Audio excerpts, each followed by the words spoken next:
Hi guys, नमस्कार, जय हिंद, जय भारत और जय उत्तराखंड। मैं गौतम सिंह मिश्र उत्तराखंड हिलांसी यूट्यूब चैनल से आपसे मुखातिब हूं और आज खेत की दूसरे दिन की दिनचर्या में खेत के काम से आपको रूबरू कराते हैं। देखते हैं कितनी मेहनत लगती है खेत के काम पे। और अभी आप देखेंगे खेत में थोड़ा सा कुछ खुदाई भी है। अभी ट्रैक्टर का यहाँ पे जुगाड़ हो नहीं पाया है और जब तक ट्रैक्टर आता है तब तक अपना हाथ जगन्नाथ हाथ से ही काम करेंगे। और आप देखिए आगे आज की दिनचर्या में सामने आपको दिख रहा होगा गायें चर रही हैं पूरी। अभी जो कभी यहाँ पर बहुत बड़ी उस रूप में यहाँ पर गेहूं की खेती होती थी और आजकल इस जगह पर गेहूं खड़ा होना चाहिए था। और गेहूं की फसल तो इस बार जंगली जानवरों के कारण रोक दी गई है, नहीं की गई है, क्योंकि वे इसे बर्बाद कर देते हैं। और आप पार्श्व भाग में आप देख पा रहे हैं गायों का झुंड। पर गायों के चरने के लिए काफ़ी चारा, यो हरा घास काफ़ी उपलब्ध है। ये भी एक बड़ी खुशी की बात है। चलो चलते हैं खेती के काम पे। और पार्श्व भाग में आप देख पा रहे हैं कि गौधन, गांव का गौधन चर रहा है। और काफ़ी गौधन यहाँ पर एक आजकल खुली सार जिसे आप कहते हैं कि यहाँ पर खेती नहीं हुई तो हरी घास को मैदानों को खुला छोड़ दिया गया है गायों के लिए, ताकि गाय अपने लिए चारा इकट्ठा कर सकें, चारा उनके लिए प्रचुर मात्रा में उनको मिल सके। और अभी लगते हैं हम खेती के काम पे। और अब आता है मेहनत वाला भाग, जो कि आप जानते हैं कि मेहनत का कोई दूसरा विकल्प नहीं होता, मेहनत का कोई दूसरा शॉर्टकट भी नहीं होता है।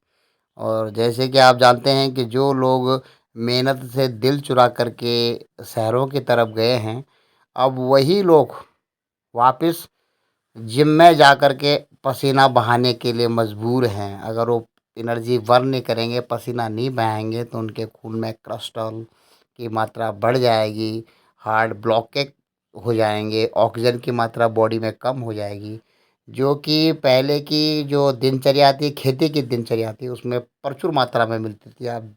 आप यूँ समझिए कि आप डंबल कर रहे हैं। अगर आप जिम में जाते हैं और जिम वाले को पैसा दे करके आप 2-4 लोहे को उठा के इधर से इधर रखते हैं और उसमें आप उसको समझते हैं आप कि बहुत बड़ा काम हो गया, उसको पेमेंट भी आप उसमें देते हैं। लेकिन अगर आप खेतों में काम करेंगे तो आपको अग्नि, वायु, आकाश, जल, पृथ्वी का आपको टच भी, स्पर्श भी प्राप्त होगा। इस मिट्टी की सोंधी गंध भी आप सूंघ पाएंगे। और यूँ कहें कि जिसमें आपके पुरखों का पसीना मिला है, उन खेतों में आप काम भी कर पाएंगे। अपने बाप दादा के साथ में आपने कभी इनके खेतों में जब काम किया होगा तो वो भी आपको याद आएगा, आपका शरीर भी स्वस्थ रहेगा।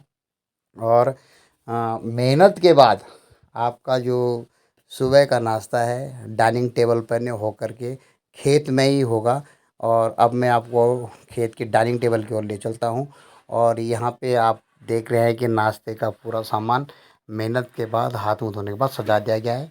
प्याज को काटने की ज़रूरत यहाँ पे नहीं होती है। पहले के लोग भी ऐसे मुक्के से प्याज को तोड़ करके छोटे छोटे पीस कर दिया करते थे। और मोटा अनाज, मोटा काम, मोटा खाना होता था। और अब ये डाइनिंग टेबल पे आप 2 जने हैं तो दोनों जने एक ही जगह पर बैठकर लंबे समय अंतराल के बाद इस प्रकार के एक प्रकृति के बहुत लंबे चौड़े हरे डाइनिंग टेबल पे आप बैठे हैं। इमेजिन कीजिए, कल्पना कीजिए कि सारे चारों तरफ वातावरण बिल्कुल हरा है, पशु पक्षी पेड़ पर चहचहा रहे हैं। जो कि आप कितने भी समृद्ध हो जाएं कि इतना बड़ा हरा डाइनिंग टेबल आपके पास नहीं होगा जिनमें कि पशु पक्षी भी आपके चारों तरफ घूम रहे हों और नदी भी आपके थोड़ी दूरी पर बह रही हो। और यहाँ पे एक सदा नीरा नदी है जो कि ग्लेशियर से संबंध नहीं रखती है, इसमें हर मौसम में पानी होता है। और यहाँ पर मेहनत करने के बाद अब नदी में जा कर के नहा कर के और अपने खेत पर बैठ कर के सुबह का नाश्ता, स्वस्थ हो कर के सुबह का नाश्ता करें। इमेजिन करिए, एक कल्पना कीजिए, आप बीच पे जाते हैं, समुद्र के बीच पे जाते हैं, आप समुद्र के किनारे जाते हैं, आप पिकनिक मनाने के लिए और बहुत सारा ताम झाम ले जाते हैं। लेकिन हम उत्तराखंडी लोग इनसे दूर रहते हैं और हम अपने खेत में जाते हैं और अपना नाश्ता ले जाते हैं साथ में। और जब खेत में जिन लोगों ने नाश्ता किया होगा तो उन मित्रों को ज़रूर इस वीडियो को देख कर के अपनी याद आएगी। हमारे उत्तराखंड में एक गाना हुआ करता है, लोकगीत, जिसे आप कहते हैं फ़ोक सॉन्ग। लोकगीत में कहा जाता था, यूं दुख मैनों को सिणु सिणु कीचु स्यारा सवेच रगड़े माँ, ओं दिनु भूली न जाई कमला जों दिनु रह प्यारी दगड़े माँ। यह एक सैनिक की ज़िंदगी से सरोकार रखता हुआ गीत है, जिसमें सैनिक कहता है कि जब बरसात के महीने के, ठंड के महीने के, मैं जब बरसात में चारों तरफ पानी पानी हो रहा है और धान की रुपाई चल रही है, तो धान की रुपाई हो रही है, उन दिनों को आप याद रखना। और जिस समय हमने अपना समय साथ साथ गुजारा, उस समय को भूल न जाना। वे दिन भूल न जाए कमला जौं दिन रहे प्यारे दगड़े माँ। जिस समय हम दोनों ने साथ साथ अपना टाइम स्पेंड किया था, समय बिताया था, वो दिन हमारे जीवन के सबसे मधुर स्मृति के दिन हैं। और हमने भी सैनिक जीवन के, यूँ कहें कि 30 साल एक लंबा अंतराल एक दूसरे से दूर रह के जब काटा है, तो अब उम्र का हुआ ढलता हुआ पड़ाव, पेंशनर, आपकी जब लाइफ, आप रिटायरमेंट, जब आपकी लाइफ होती है, तो एक बार फिर आप दोनों साथ में जीवन जीते हैं, तो एक प्रकार की मधुरता आ जाती है। एक प्रकार को गोल अचीव करने का जो आपने संकल्प रखा था, या जो आपके जीवन में अ, 4 पुरुषार्थ हैं, धर्म अर्थ काम और मोक्ष। धर्म का काम करके, दान का जो काम किया आपने, धर्म अर्थ को जो आपने कमाया है, और जो अपनी कामनाएं आपने पूर्ण की हैं, इस उम्र में आते आते लगभग वो कामनाएं पूर्ण हो जाती हैं। इसलिए इस उम्र में वानप्रस्थ जो कहा जाता था, वानप्रस्थ आश्रम, 50 के बाद वानप्रस्थ लगता था। और उसकी जो गिनती है उन्हीं से पता लग जाता था, 51, 52, इसका मतलब 51, 50 पूरे होने के बाद वन की तरफ का जो जीवन है वो आपको जीने के लिए उत्प्रेरित अपने मन को करना चाहिए। और यही अवधारणा है एक गृहस्थ आश्रम की, एक वानप्रस्थ आश्रम की, एक संन्यास आश्रम की जो परिपाटी हुआ करती थी सनातन धर्म की, यही परिपाटी है। और आप देखते हैं कि खेतों में जब आप नाश्ता करने बैठते हैं तो आपके चारों तरफ बिल्कुल ऑक्सीजन का स्वच्छ लेवल होता है, कोई प्रदूषण होता नहीं है। और उत्तराखंड की जो सुरमई वादियों में आप, जिन्हें आप कह सकते हैं, अगर आपको कभी ऐसा मौका मिले तो अपने शहरी जीवन की गहमा गहमी से आप जब सुदूर उत्तराखंड में आएँ, और इस प्रकार से आपको सुबह खेतों में नाश्ता करने का जब सौभाग्य मिले, तो यह आपके लिए एक स्वर्गिक अलौकिक आनंद होता है। इस प्रकार का जब जीवन जीने का परमात्मा आपको सौभाग्य देता है, तो वो जीवन जीने का आपको, आपके पास में एक छोटा सा ये चित्रण, जो कि हमारे दिनचर्या का एक छोटा सा हिस्सा है, वीडियो के माध्यम से आप तक पहुंच रहा है। और जो भाई बहन इस वीडियो से प्रेरित हों, अपने उत्तराखंड की तरफ लौटें, और जल, जंगल और ज़मीन की जो व्यवस्था है उसे दोबारा पटरी पे लाने की कोशिश कीजिएगा। और नहीं तो एक दिन का समय व्यतीत होने के बाद, सबका आयुष पूरा होने के बाद, आप और हम अपने जीवन का एक आयुष का जो कालखंड है उसे पूरा कर रहे हैं। कनक चबेला काल का, कछु मुँह में कछु गोद। युधिष्ठिर को कहा था यक्ष ने कि दुनिया का सबसे बड़ा आश्चर्य क्या क्या है, तो युधिष्ठिर ने यही उत्तर दिया था। ये सही उत्तर था, जो उसके चारों भाई उत्तर न दे पाए।